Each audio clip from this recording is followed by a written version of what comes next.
here. We'll talk with him in just a minute. This is Today on NBC.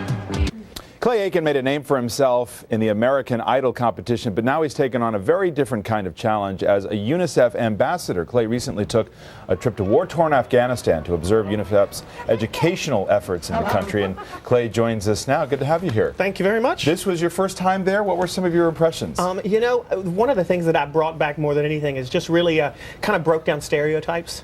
We see so much negative on TV now about Afghanistan, and the people who we met were absolutely warm and the most hospitable I've ever met.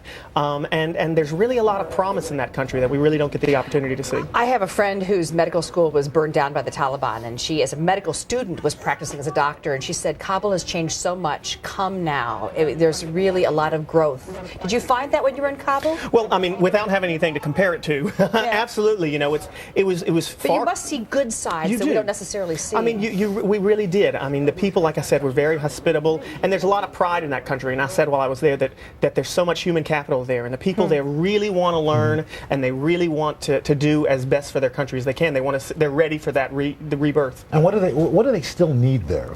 You know, I think one of the biggest, one of the most important things that I saw is access to education. There are now 6 million children who have enrolled in school this year, up from a few 100,000 right after the Taliban fell.